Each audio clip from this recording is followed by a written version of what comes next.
കുറേ നാളുകൾക്ക് ശേഷം ഒരു ചെറിയ ട്രിപ്പ്. നമ്മൾ കഴിഞ്ഞല്ല കുറച്ച് നാളുകൾക്ക് മുമ്പ് കൊടൈക്കനാലിലേക്ക് ഒരു ട്രിപ്പ് പോയി. അതിൻ്റെ ഒരു ചെറിയ ഷോർട്ട് വീഡിയോ ആണ്.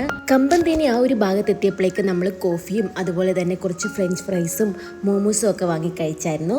പിന്നെ രാത്രി കൊടൈക്കനാൽ എത്തിയിട്ട് നമ്മൾ പൊടിദോശ കഴിച്ചു. പിന്നെ രാവിലെ നമ്മൾ ലേക്കിലേക്ക് പോയി. നമ്മൾ ബോട്ടിംഗ് ഒന്നും ചെയ്തില്ല. പിന്നെ അവിടുത്തെ ഫുഡൊക്കെ നല്ലപോലെ നമ്മൾ എക്സ്പ്ലോർ ചെയ്തു. അവിടുന്ന് പൊരിയും അതുപോലെ തന്നെ പൈനാപ്പിൾ ഉപ്പുമുളകിട്ടതും അതുപോലെ തന്നെ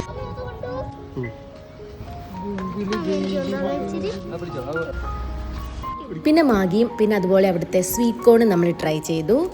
അവിടുത്തെ ഫുഡിനെ പറ്റി നമ്മൾ പ്രത്യേകം എടുത്തു പറയണ്ടല്ലോ, എല്ലാത്തിനും നല്ല സ്പെഷ്യൽ ടേസ്റ്റ് ആയിരുന്നു. പിന്നെ ഒരു 4-5 മണിക്കൂറത്തെ ബ്ലോക്കിന് ശേഷം നമ്മൾ ഗുണ കേവിലെത്തി. വേറെ പല സ്ഥലത്ത് പോകാൻ നമ്മൾ പ്ലാൻ ചെയ്തെങ്കിലും ഗുണ കേവിനോടുകൂടി നമ്മുടെ ട്രിപ്പ് അവസാനിക്കുകയാണ് ചെയ്തത്. കാരണം അതുപോലത്തെ ബ്ലോക്കാണ്.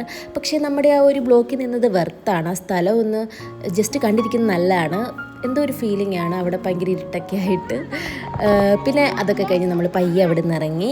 ഇനി ഇവിടെ വരുമോ എന്നറിയത്തില്ല ഈ ഒരു ബ്ലോക്കിൻ്റെ ഈ ഒരു പ്രശ്നം കാരണം. പിന്നെ ഈ ഒരു സ്ഥലത്തിൻ്റെ ഓർമ്മയ്ക്കായിട്ട് ഞാൻ ഈ ഒരു പൂ പറിച്ചിട്ടുണ്ട്. പിന്നെ എന്നെ കണ്ട് ആമയും കുറച്ച് പൂവൊക്കെ പറിച്ച് വെക്കുന്ന കണ്ട് അത് എന്തിയേ എന്തോ. നൈറ്റ് പിന്നെ നമ്മൾ കൊടൈക്കനാൽ സ്പെഷ്യൽ ഫ്രൈഡ് റൈസും പിന്നെ ഒരു കോഫിയും കുടിച്ച് ഇറങ്ങി നമ്മൾ വീട്ടിലെത്തി. അപ്പോൾ അത്രയേ ഉള്ളൂ.